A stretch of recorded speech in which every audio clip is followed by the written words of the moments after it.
with a short summary of the Nicomachean Ethics at the start, because to understand the politics, you need to have the understanding of what he thinks about ethics, because for Aristotle and also for Plato, and just sort of philosophers in this period, they didn't have conceptions of a political philosophy that was distinct from an ethical philosophy, that was distinct from a philosophy of law. It all tied together because they believed that politics was about ethics and such. And then that's the colour code of what I'm going to discuss. Okay, let's get started. So book 1 of the Nicomachean Ethics, he basically says that everything is thought to aim at some good. The chief good is the end to which everything aims. And so knowledge of this good would seem to be the concern of the most authoritative science, the highest master science, and this is the science of politics. So therefore, the aim of political science is necessarily also some good. The good of a city is more noble and godlike than the good of an individual. Again, so he's putting politics at the top of his ethical theory. Most people agree that good is called eudaimonia, or being happy. So this translation translate this word to mean happiness, but it also means to live and act well and human flourishing. So it's not directly happiness, but for the purposes of this translation and this summary, we're just going to call the good eudaimonia as happiness.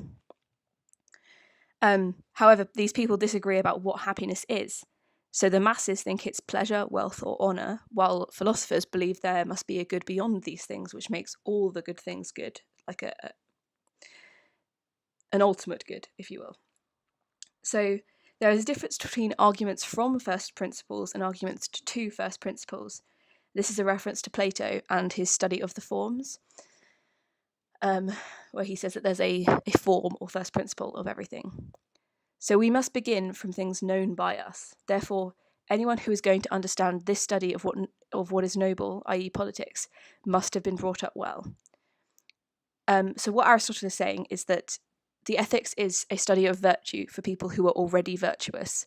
It's a journey of self-understanding. It's not to teach people who aren't virtuous how to be virtuous, because they won't understand because they lack that virtue, which is an important point. There are 3 prominent types of life: the life of enjoyment, the life of politics, and the life of contemplation. The masses choose the life of enjoyment, which is fit for cattle, because it has pleasure as its end. Whereas sophisticated people see happiness as honour, because this is the end of political life. Nonetheless, honour is too shallow an object for inquiry, because it depends more on those who honour than on those being honoured. So again, you can't determine virtue by honour, because it's an external thing. You could consider virtue as the end of political life, but even virtue lacks something, because we can possess it even when asleep or suffering. And so that's not the end. It's not happiness. You could consider wealth, but it's not the good we are seeking, because it's only useful for getting something else. Therefore, the good that we want to find, to define, that's the purpose. He's trying to define the good, and that is the end good to which everything aims, including political life, including individual life.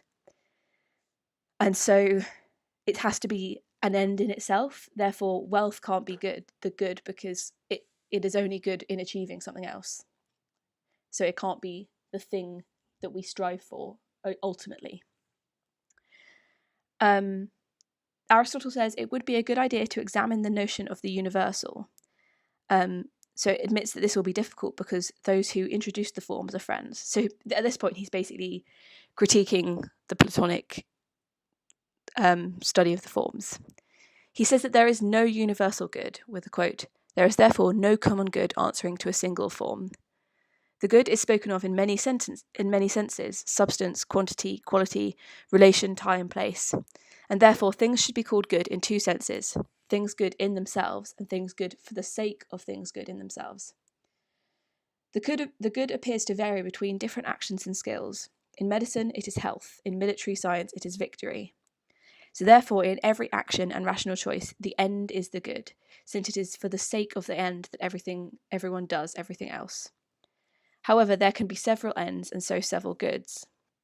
But the chief good is something complete, which is eudaimonia.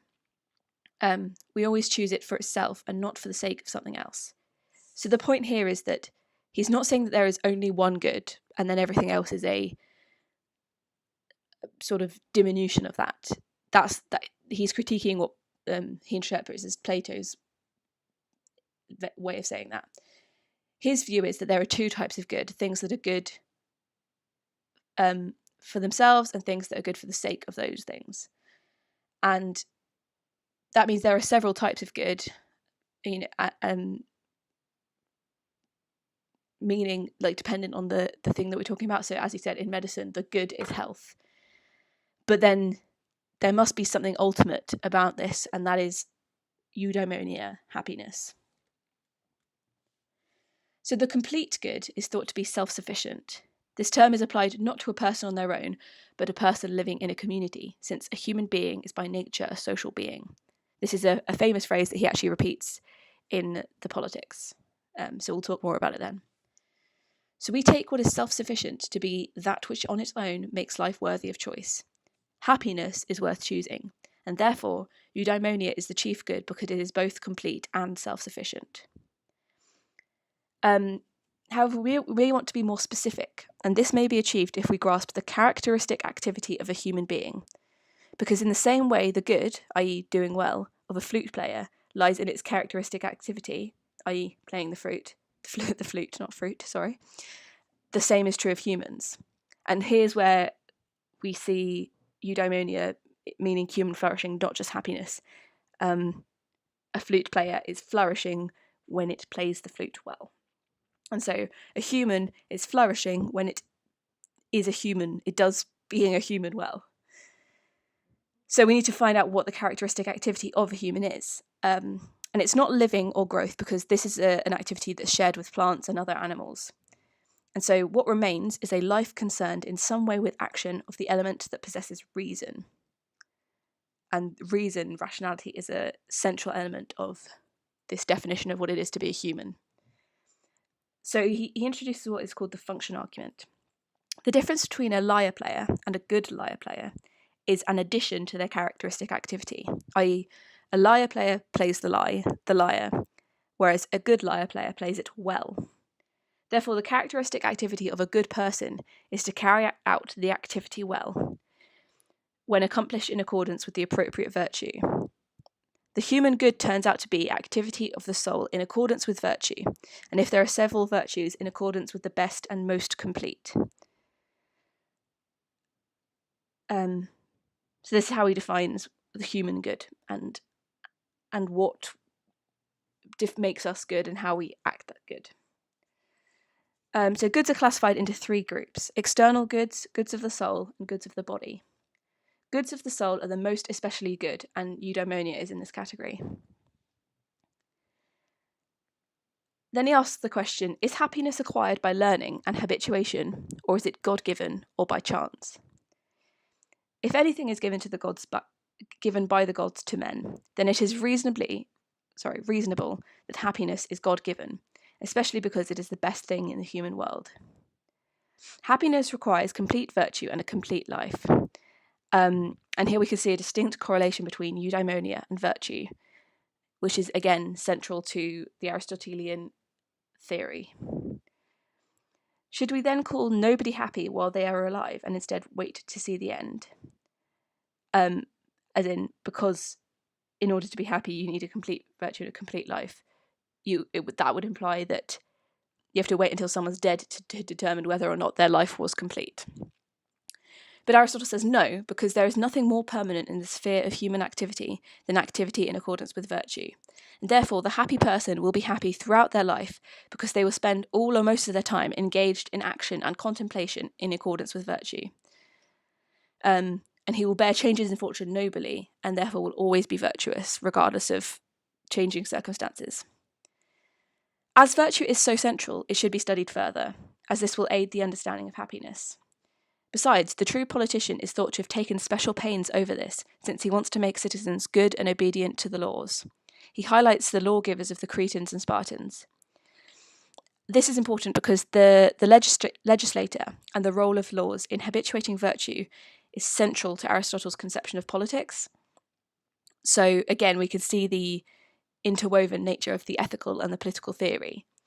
The purpose of the law is to make virtuous citizens.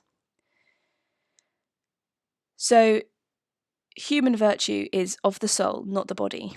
Politicians must have some understanding of the soul. He also later adds that the happy person can only live such a life if adequately furnished with external goods.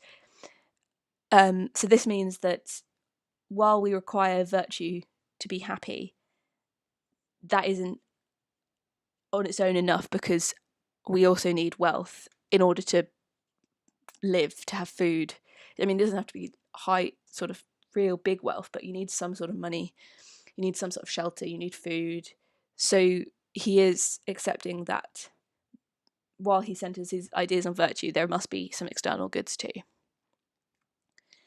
Book 2, he goes on to discuss virtue. Virtue, then, is of two kinds, that of the intellect and that of character. Virtue of intellect is a result of teaching, whereas virtue of character is a result of habituation. None of the virtues of character arise in us naturally, because nothing natural can be made to act differently by habituation. And so, therefore, nature gives us the capacity to acquire virtues. This is his virtue theory. But completion comes through habituation. Therefore, we become virtuous by making virtuous actions. It is also through our actions that we can become unjust, so like states arise from like activities. And thus it is the role of the legislator to make the citizens good by habituating their virtues. States like this, for example, virtues, are naturally corrupted by deficiency or excess. For example, too much food and drink and too little food and drink can ruin someone's health. Similarly, the person who fears everything becomes cowardly, while he who fears nothing becomes rash. We assume, then, that virtue will be the sort of state to do the best actions in connection with pleasures and pain, and vice the contrary. Therefore, the whole concern of political science is pleasures and pains. Virtues are states of the soul, not feelings or capacities. Feelings can be experienced in excess and deficiency, as he's just said, but to have them at the right time, about the right things, towards the right people, for the right end, and in the right way, is the mean and the best. And this is the business of virtue. So the idea of the mean is very central to this concept of virtue. As you said, if you fear something too much, you're cowardly. If you don't fear it enough, you're sort of rash.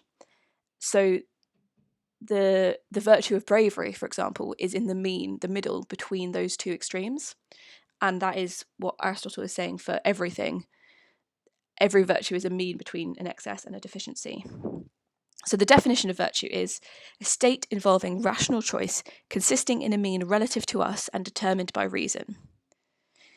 In Book 2, Chapter 7, he discusses the mean for a variety of specific feelings and actions, and he decides that both excess and deficiency are vices. It is hard to be good because it is hard to find this mean in between the excess and the deficiency.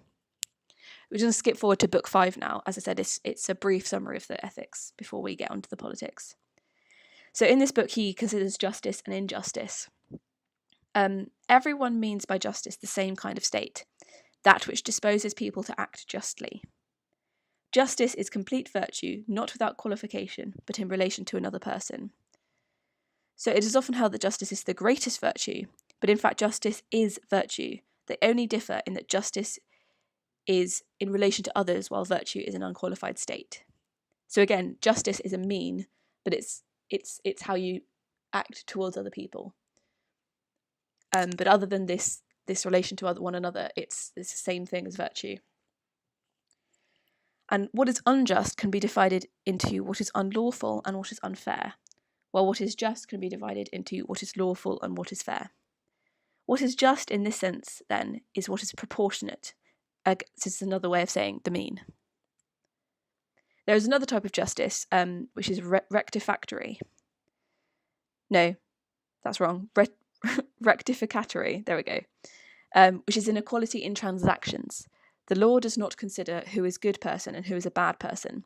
It just treats the party as equals and considers the transaction or a specific injustice. And again, what is equal is still a mean. And then Book 5, Chapter 5, he discusses reciprocity. I'm kind of skimming through the bits that aren't as necessary for the understanding of the theory, so apologies if you wanted a more in-depth analysis. And then he moves on to discuss specifically political justice, which is the same thing as justice, but found among people in associations. And then the rule of law. Political justice is governed by law, and that is why it is not a person that we allow to rule, but rather law, because a person does so in his interests and becomes a tyrant. This is interesting because he actually talks about how he very rarely talks about this rule of law elsewhere. So we kind of assume that when he's talking about the best form of constitution and sort of virtue monarchy and such, there is a consistent idea that law is ruling. But he's not really explicit in that. Political justice has two parts, natural and legal. And there is a difference between an unjust act and what is unjust. And this is significant when it comes to voluntary or involuntary actions. So if someone acts unjustly involuntarily, then he is not unjust. It's just his action that is unjust. Whereas if the action is voluntary, then he is unjust. So this links to the concept of rational choice. It's kind of like how we treat manslaughter and murder today. It's the intention or the voluntary action that defines the sort of scale of the crime. Okay, Book 6. So we said earlier that the soul is divided into a part with reason and a part without. Now we must divide the part with reason into one side that contemplates those things whose first principles cannot be otherwise, and another who contemplates those things whose first principles can. The first is the scientific part and the second is the calculative part. The three things in the soul controlling action and truth are perception, intellect, and desire, and the characteristic activity of each of these parts related to intellect is truth. And there are 5 ways in which the soul arrives at truth: skill, scientific knowledge, practical wisdom, and intellect. And now we're going to skip right to the end, Book 10. And this is sort of the big precursor to the Politics. So now he moves on to a discussion of pleasure, which is something closely associated with humans. Some say that pleasure is good, such as Eudoxus, who argued that pleasure is good because all things, rational or not, aim towards it. And some say it is bad. So Plato said that the life of pleasure is more worthy of choice with the addition of intelligence, which means pleasure itself is not good because the good cannot become more worthy of choice by anything being added to it. Good is determinate, whereas pleasure is indeterminate because it admits of degrees. He concludes, therefore, that pleasure is not the good. Pleasure is not a process. So finally, he's going to offer an outline of happiness as it is the end of human affairs. Again, this is the concept of eudaimonia. Happiness is not a state, but rather in the class of activities. It is an activity worthy of choice in itself, as it is self-sufficient. If happiness is activity in accordance with virtue, it is reasonable to expect that it is in accordance with the highest virtue, and this will be the virtue of the best element, which is intellect. And so the activity of this element is the life of contemplation. He says, for this is the highest activity, intellect being the highest element in us, and its objects are the highest objects of knowledge. Again, this is interesting. So he's saying that happiness is the good, but happiness is an activity, and so it's actually an activity of the best element, and that is intellect. And so actually the life of contemplation, the contemplative life, is the best life that we can lead. It's the most happy, the most human flourishing that we can get to. But again, you still need these external goods in order to achieve this. The contemplative life is the most continuous, has pleasure mixed in with it, as the most pleasant of activities in accordance with virtue is agreed to be that in accordance with wisdom, and is self-sufficient. Although a wise person requires the necessities of life, he requires nothing else. The just man needs associates in and objects of his just actions, and so will a temperate and courageous person. They always need someone else or something else in which to act, whereas the wise person can contemplate even when he is by himself. So therefore, happiness depends on leisure and the ability to have time and space to think. For a human being, therefore, the life in accordance with intellect is best and pleasantest, since this, more than anything else, constitutes humanity, and so this life will also be the happiest. Another reason why the contemplative activity is the happiest is that it's the most like the gods. So the gods' activity, which is superior in blessedness, will be contemplative, and therefore the human activity most akin to this is the most conducive to happiness. No other animals have a share in happiness because they have no share in contemplation, and this is why humans are at the top of the sort of animal food chain. But because the happy person is human, he will also need external prosperity, for human nature is not self-sufficient for contemplation. And so the body must be provided for, however, it shouldn't be in excess. He also says that private individuals seem to do good actions no less, indeed more, than those in positions of power. And this is a very significant line. He implies that political participation is not essential for eudaimonia, despite his famous political animal line. So a lot of people, as you'll see in a couple of slides, say that when Aristotle says man is by nature a political animal, they argue that this means that humans naturally have to engage in politics. And some people even say that this is an advocacy of democracy. But in reality, it's not. That I'll discuss what the political animal bit means later. But here he's saying that those in positions of power don't necessarily do things or achieve their happiness. That doesn't mean they can't, but it's not the power, the involvement in running of the state is not necessary to achieve this good. And so private individuals actually can do good more than those in positions of power. At least that's Aristotle's experience so far. And then he returns to the importance of laws in aiding virtue. Law does have compulsive power. He says, it is in the city of Sparta alone, or almost alone, that the legislator seems to have been careful about people's upbringing and pursuits. He concludes the Ethics by saying that it is now time to turn to the question of politics and legislation, to see which political system is best, how each must be arranged, and what laws and habits it should employ. And this sort of final passage seems to pave the way for the politics, which is what we will now come on to.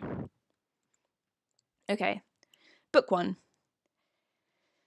Every city is a form of association, and all associations come into being for the sake of some good. The most sovereign association pursues this aim the most, and this is the polis. He presents a teleological view of politics. So it's best to begin study at the beginning and see the growth or development of political associations. So at the very start, there's a union of male and female for reproduction. This is a natural impulse. And as we'll see, Aristotelian political theory places significant emphasis on nature and what is natural. After the reproduction and the union of male and female, there must necessarily be a union of the naturally ruling element with the element which is naturally ruled for the preservation of both. And this is a master and a natural slave. Again, we must take this in the context of ancient Athens. Slavery was commonplace. It was not considered an evil. So this discussion to Aristotle, he's basically talking about the household, which, as we see, the first result of these elementary associations is the household, which satisfies daily recurrent needs. And to Aristotle and all his contemporaries, the household was man, woman, slave, and then the children that the man and woman produce. That is the household. And so he's talking about the sort of primary unions in this. Obviously, nowadays, that's not how we view things. But for him, there's male and female union, and then natural ruler and natural slave union. And that makes up the household or oikos. The next association is the village, which is formed of multiple households and satisfies more than daily recurrent needs. And then the final and perfect association is the city or polis. This is formed from a number of villages, and here the height of self-sufficiency is reached. The city exists for the sake of a good life and exists by nature. From these considerations, it is evident that man is by nature a political animal. So as I said, there is significant debate about what this means. Some, including classical scholarship, took this as recommending democracy. However, there is a more convincing argument from Lear, which is that man can fully realise his nature only within a political society that promotes human happiness. So political could also be the word political can be translated as social. And so the most convincing interpretation of this sentence is that Aristotle is saying that naturally men form these associations, and it is natural for human beings to unite into a city. It is not saying that it is natural for human beings to engage in politics. I mean, you could argue that it is if you want to, but the sort of most convincing evidence, at least in my view, is that it means more sort of social. He says that a man without a city at once plunges into a passion of war. Again, suggesting that this is about whether or not you're involved in a city. Man is more political than bees or other gregarious animals because nature makes nothing in vain. And man alone has the faculty of speech and a perception of good and evil and just and unjust. In Aristotle's History of Animals, which is more of a biological treatise, he uses political to describe creatures which as a group have an activity in common. So this is why he refers to bees as being political. They all are sort of working towards one goal and function. They can't survive on their own, they function within the hive. And that's kind of the idea he has about humans as well. The city exists prior in order of nature to the family and individual. What Aristotle means here is not that the polis existed before the individual, but that man is not fully human without a city. So all things derive their essential character from their function and their capacity, and this cannot be known without the whole. We thus see that the city exists by nature and that it is prior to the individual. Man, when perfected, is the best of animals, but if he be isolated from law and justice, he is the worst of all.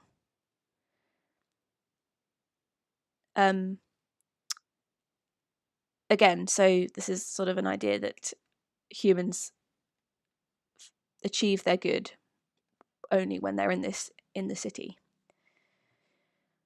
He says he must turn to household management, as every city is composed of households. And there are three relationships within this: the master-slave, the marital, and the parental.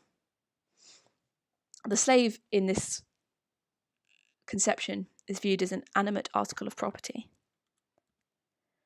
So now we get to the sort of infamous and most offensive element of Aristotelian theory, at least to the modern eye, and that is natural slavery.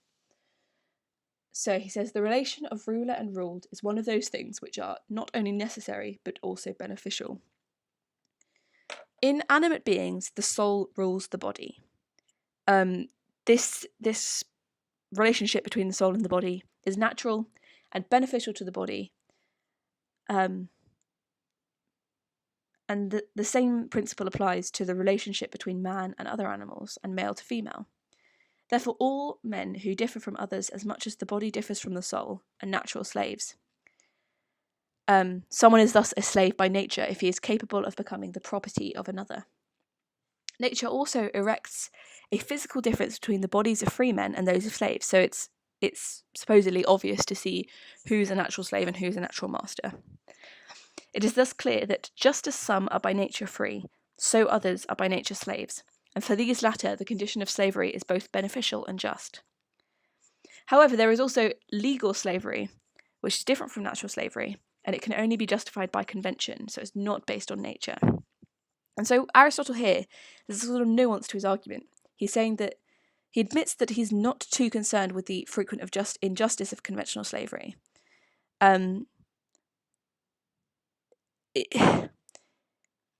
He's criticising the slavery of his day, not because it's unjust, well, no, it is unjust, but not because slavery objectively is unjust, but he's arguing that the slavery of his day is just legal and it's not determined by nature, so that he sort of believes that there are some people who are slaves that aren't naturally slaves, they are actually naturally masters.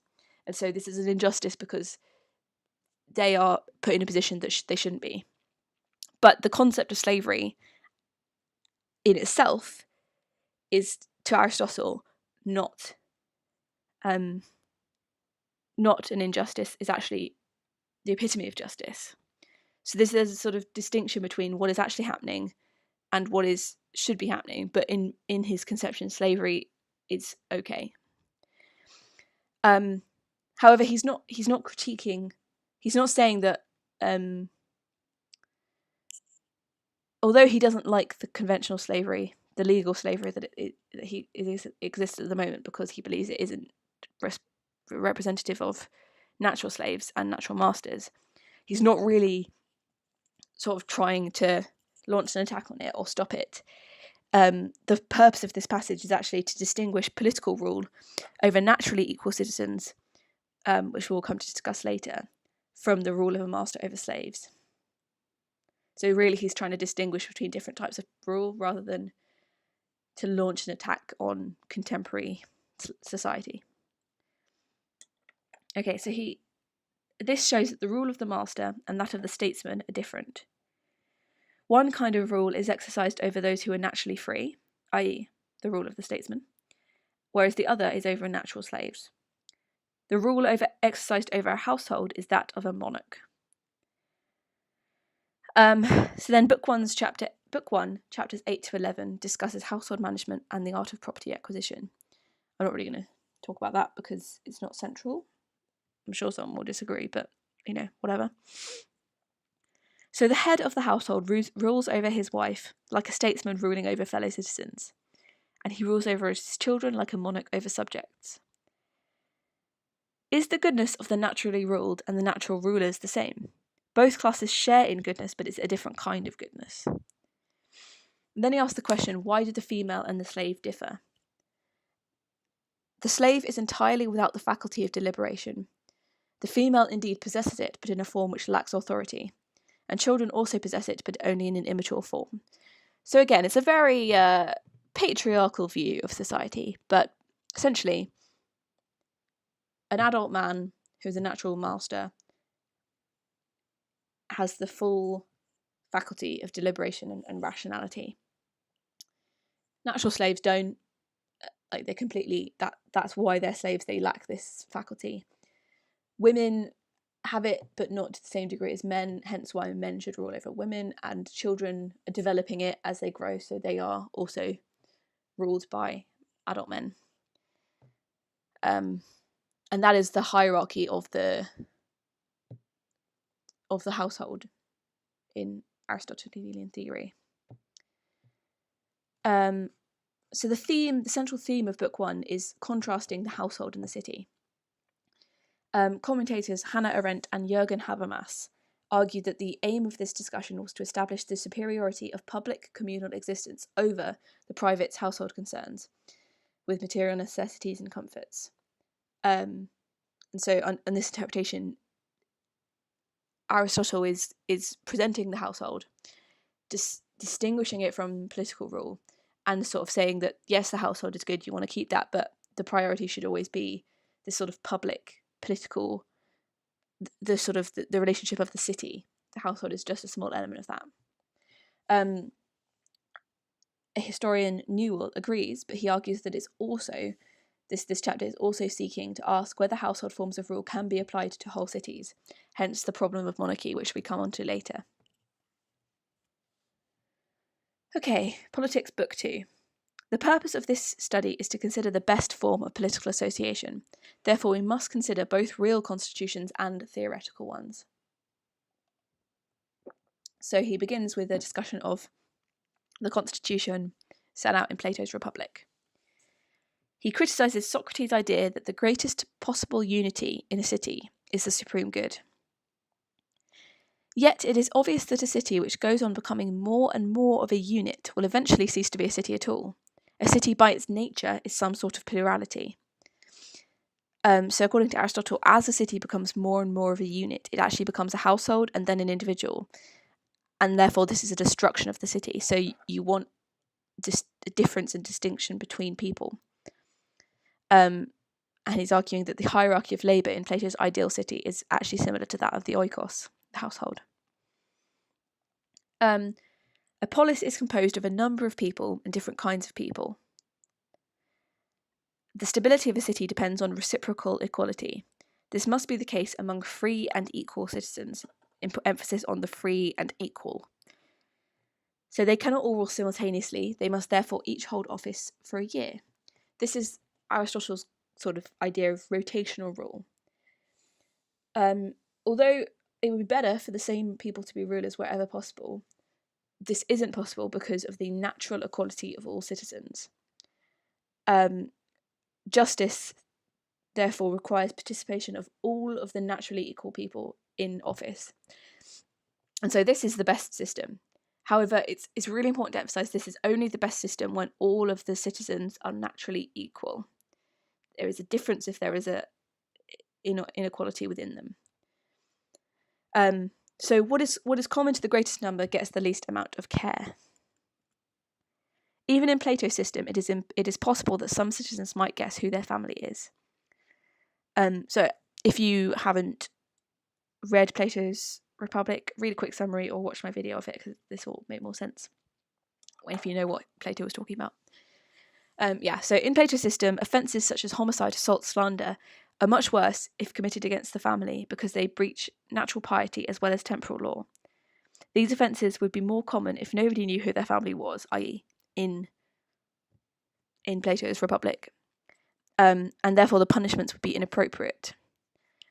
Having common women and children would be better in the farming class than the ruling class because the spirit of friendship is less likely to exist in this sort of community, and therefore they're less likely to revolt. Another problem is that children born of the working class would be how would the children born of the working class be transferred to the guardian class and vice versa? So now they must consider the best system of property. There are many difficulties in a system under which ownership is private and use is common. A system under which ownership is private and use is common gives more pleasure and encourages goodness more. Communism cannot remedy the evils which really spring from the defects of human nature, and is based on a false conception of unity.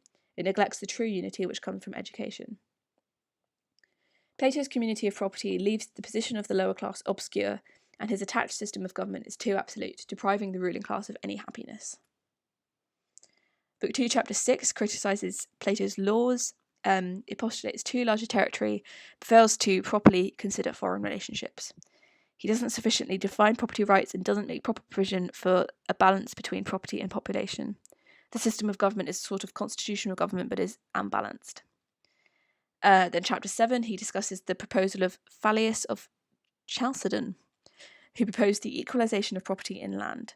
This would involve regulation of the population and determination of the exact standard on which equality was to be achieved. Equality actually matters more in the moral educational sphere than in the material.